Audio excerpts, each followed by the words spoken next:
আসসালামু আলাইকুম রহমতুল্লাহি ওয়া বারাকাতুহু। আলহামদুলিল্লাহ ওয়াসসালাতু ওয়াসসালামু আলা রাসূলিল্লাহ। সম্মানিত শ্রোতা মণ্ডলী, যারা কাছে এবং দূর থেকে দেখছেন এবং দেখবেন, আজকে আমরা আলোচনা করব এমন একটি হাদিস, যে হাদিসে কয়েকটি বিষয় সন্নিবেশিত হয়েছে। তার ভিতরে সর্বপ্রথম যে বিষয়টি, সেটি হলো মানুষ সৃষ্টির স্তরগুলি মায়ের পেটে, ভ্রূণ থেকে শুরু করে কতদিন পর কী অবস্থায় থাকে সেটি রাসূলুল্লাহ সাল্লাল্লাহু আলাইহি ওয়াসাল্লাম ব্যক্ত করেছেন, বর্ণনা করেছেন। তো আজকে আমরা অনুবাদটা যদি করি তাহলে আপনারা বুঝতে পারবেন। হাদিসটি বর্ণনা করেছেন আব্দুল্লাহ ইবনে মাসউদ রাদিয়াল্লাহু আনহু। তিনি বলেন, রাসূলুল্লাহ সাল্লাল্লাহু আলাইহি ওয়াসাল্লাম আমাদের বর্ণনা করেছেন, ইন্না আহাদাকুম ইজমাউ খালকুহু ফি বাতনি উম্মিহি 40 ইয়াওমান নুতফাতান, যে তোমরা মায়ের পেটে কি অবস্থায় ছিলে? সর্বপ্রথম 40 দিন যে বীর্য বিন্দু অথবা পানি বিন্দু হয়ে 40 দিন ছিল। ওই বিন্দুটি 40 দিন ছিল মায়ের পেটে, রেহেমের ভিতর বা জরায়ুর ভিতর। এটা বিস্তার আলোচনা আছে, পরবর্তীতে ইনশাআল্লাহ আমরা আলোচনা করব। এটাও আগেও আলোচনা করা হয়েছে। সর্বপ্রথম যে বিন্দুটি 40 দিন পর্যন্ত মায়ের পেটে ওইভাবেই থাকে, একটা বিন্দু মাত্র হয়ে থাকে। সুম্মা ইয়াকুনু আলাকাতান মিছলা যালিক, এরপরে এটাকে একটা পিণ্ড হিসেবে থাকে, ছোট্ট একটা টুকরা হিসেবে বড় হয়ে ওইভাবে থাকে 40 দিন। সুম্মা ইয়াকুনু মুযগাতান মিছলা যালিক, তারপর একটা মাংসের টুকরার মতো হয়ে যায়, মাংসের টুকরার ভিতর হয়ে যায়, টুকরার মতো হয়ে যায় 40 দিন। তাহলে 3 40-এ 120 দিন, 120 দিন থাকে মায়ের পেটে এইভাবে। মায়ের পেটের ভিতরে সর্বপ্রথম যে পানিটি, সেটি শুক্রটি 40 দিন পর্যন্ত সেভাবে থাকে। 40 দিনের পরে সেটা একটি রক্তপিণ্ডতে পরিণত হয় 40 দিন। এই রক্তপিণ্ডটি আবার আরও 40 দিন মাংসপিণ্ডতে পরিণত হয়। তো 120 দিন। তুম্মা ইউরসালু ইলাইহিল মালাকু ওয়া ইউনফাখু ফীহি রূহ, এরপরে ফেরেশতা পাঠানো হয়। ফেরেশতা পাঠানোর পরে ফেরেশতা তার ভিতরে রূহ ফুঁকে দেন, জীবন, তার রূহ ফুঁকে দেন। তারপরে তাকে 4টি জিনিস লিপিবদ্ধ করা হয়, 4টি বিষয় লিপিবদ্ধ করা হয়।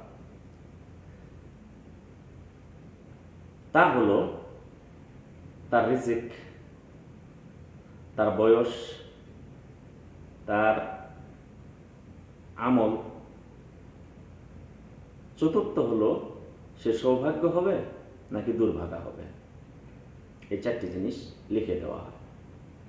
তার রিজিক, তার সময়সীমা, কতদিন থাকবে দুনিয়াতে, সে কি আমল করবে এবং সে ভালো হবে, সৌভাগ্যবান হবে না দুর্ভাগা হবে, লিখে দেওয়া হয়। রাসূল সাল্লাল্লাহু আলাইহি ওয়াসাল্লাম তারপরে কসম করে, ফাওয়াল্লাহিল্লাযী লা ইলাহা গায়রুহু, আল্লাহর শপথ করে বলছি, যিনি ছাড়া কোনো সত্য আর কোনো ইলাহ নেই, আর কোনো উপাস্য নেই। তোমাদের কেউ জান্নাতের আমল করতে করতে করতে করতে করতে করতে তার এবং জান্নাতের ভিতরে মাত্র 1 বিঘত বাকি থাকে। এরপরে তার যে লিপিবদ্ধ করে দেওয়া হয়েছে সেই লিপিবদ্ধের বিষয়টি সামনে আসে, তারপরে সে জাহান্নামের আমল শুরু করে দেয়, তারপরে সে জাহান্নামে ঢুকে যায়, জাহান্নামে প্রবেশ করে।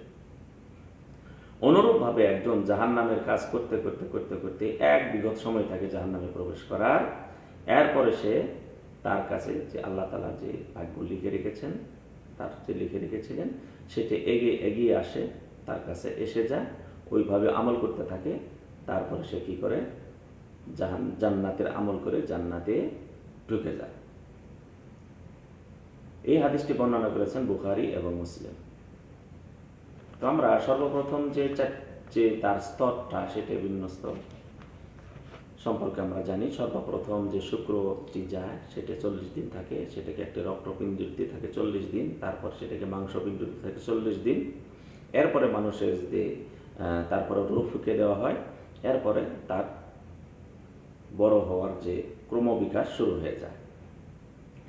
তো এই একটা বিষয়। আর দ্বিতীয় বিষয় হলো তার ভাগ্য। ঈমানের 6টি অঙ্গের একটি অঙ্গ হলো, 6টি স্তম্ভের একটি স্তম্ভ হলো, 6টি রুকনের একটি রুকন হলো যে আমরা ভাগ্যের ভালো মন্দের উপর আমরা বিশ্বাস স্থাপন করব। এখন আপনি বলবেন যে আমার যদি লেখাই থাকে তাহলে আমি কেন খারাপ কাজ করব? জান্নাতি লেখাই আছে, আর আমি জাহান্নামে লেখাই আছে, আমি আমল করে আমার লাভ কী হবে? আপনি তো জানেন না কি লেখা আছে, আপনি জানেন না কি লেখা আছে। আর আল্লাহর রুবুবিয়াতের উপর বিশ্বাস স্থাপন করা, তাওহীদ 3 প্রকার: তাওহীদুর রুবুবিয়্যাহ, তাওহীদুল উলুহিয়্যাহ, তাওহীদুল আসমা ওয়াস সিফাত। তাওহীদুল উলুহিয়্যাহ হলো আল্লাহর কাজে যা করেন তিনি, তার উপর আমার বিশ্বাস স্থাপন করতে হবে। আপনার ভাগ্য লিখে রেখেছেন, এটা আল্লাহর কাজ, আল্লাহর রুবুবিয়াত সেটি। আর আপনার কাজ হলো উবুদিয়াত হিসাবে, বান্দা হিসাবে, আল্লাহ তাআলা সৃষ্টি হিসাবে আপনার কাজ আপনি চালিয়ে যাবেন। আল্লাহ কি লিখে রেখেছেন সেটা চিন্তা না করে আপনি জান্নাতের প্রতি অগ্রসর হতে থাকবেন। এটি হলো আপনার কাজ। আমার কাজ হলো আল্লাহ কি করেছেন সেটা আমার দেখার বিষয় নয়। আল্লাহ আমাকে নির্দেশ দিয়েছেন ভালো কাজ করার জন্য, এই নির্দেশ মেনে চলা হলো একজন বান্দার কাজ। আপনি আল্লাহকে প্রশ্ন করতে পারবেন না কেন করেছেন, আল্লাহ আপনাকে প্রশ্ন করবেন। তো আপনি কি ভাগ্যে লিখে রেখেছেন সেটার উপর না দেখে আপনি কি করবেন? আপনার আমল আপনি করে যাবেন, আপনার আমল আপনি করে যাবেন, সামনে অগ্রসর হবেন।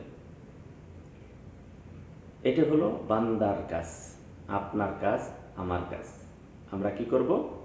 আল্লাহর ভাগ্যে যা লিখে রেখেছেন তার উপর বিশ্বাস স্থাপন করব, এবং আল্লাহ তাআলা আমাকে ভালো কাজ করার নির্দেশ দিয়েছেন এবং বলেছেন, ইন্নাল্লাযীনা আমানু ওয়া আমিলুস সালিহাত কানাত লাহুম জান্নাতুল ফিরদাউস নুজুলা। যারা ঈমান আনবে, সৎ কাজ করবে, ভালো কাজ করবে, আমালে সালেহ করবে, তার জন্য কি রয়েছে? জান্নাতুল ফিরদাউসে তাকে মেহমানদারি করার ব্যবস্থা করে রাখা হয়েছে। তার জন্য মেহমানদারিত্ব হবে কোথায়? মেহমানদারি পাবে কোথায়? জান্নাতুল ফিরদাউস। আর যে জান্নাতুল ফিরদাউস হলো আল্লাহর সবচেয়ে নিকটতম জান্নাত। ফেরাউনের স্ত্রী বলেছিলেন, আল্লাহ তোমার নিকটে আমার জন্য একটা বাড়ি বানাও, সেটি হলো জান্নাতে। তো আল্লাহর সবচেয়ে নিকটে। তা আল্লাহ তাআলা আপনাকে নির্দেশ দিয়েছেন যারা আপনি ঈমান আনবেন এবং ভালো কাজ করবেন, সেটা হলো আপনি নির্দেশিত সেটা করবেন। এখন আল্লাহ তাআলার রুবুবিয়াতের ব্যাপারে তিনি কি করবেন কি না করবেন সেটার ব্যাপারে কেউ প্রশ্ন করতে পারবেন না। আর উপর আপনাকে বিশ্বাস স্থাপন করতে হবে। আল্লাহর রুবুবিয়াতে আমাদেরকে বিশ্বাস স্থাপন করতে হবে। আল্লাহ যা করেন এটা হলো তাওহীদের সর্বপ্রথম, তাওহীদুর রুবুবিয়াত। আল্লাহর কাজে যা করেন তিনি, তার উপর আমার বিশ্বাস স্থাপন করতে হবে। এটা হলো আপনার কাজ। আল্লাহর কাজ আল্লাহ কি করবেন সেটা আপনি প্রশ্ন করা পারবেন না, করা যাবে না। আল্লাহকে কেউ প্রশ্ন করতে পারবেন না। তো আল্লাহ তাআলা কি করে রেখেছেন সেটা আল্লাহর কাজ, আর আপনার কাজ আপনি করবেন, আপনার আমল আপনি করবেন, জান্নাতের আমল করবেন, জাহান্নামের আমল থেকে আপনি বেঁচে থাকবেন। তো এই হাদিসের সর্বপ্রথম যে বিষয়টি বর্ণিত হয়েছে মানুষের মানে মায়ের পেটের ভিতরে ক্রমবিকাশ যেটা, সেটা কোরআনেও সুন্দরভাবে বর্ণনা করা হয়েছে। আমরা আজকের হাদিস 74 নম্বর হাদিস, এই হাদিসটি আমরা আলোচনা করছি। এটা কিন্তু যেভাবে বর্ণিত হয়েছে আজকের ডাক্তার সায়েন্স যেটা, সেটা কিন্তু মেনে নিয়েছে, এইভাবেই তারা বর্ণনা করে, এইভাবেই ক্রমবিকাশ এবং কোরআনে যেভাবে বর্ণনা করা হয়েছে ওইভাবেই একটা শিশু শুক্র থেকে শুরু করে মায়ের পেট থেকে বের হওয়ার আগ পর্যন্ত ক্রমবিকাশ এইভাবেই ঘটে থাকে, এইভাবেই ঘটে থাকে। আর এটা অসম্ভবত 150 থেকে 200 বছর আগে বা 150 বছর আগে ডাক্তাররা জেনেছে, বিজ্ঞানীরা জেনেছে, কিন্তু আল্লাহ রাব্বুল আলামিন কোরআনে সেই সময় ব্যক্ত করেছেন এবং রাসূলুল্লাহ সাল্লাল্লাহু আলাইহি ওয়াসাল্লাম সেভাবেই বর্ণনা করেছেন।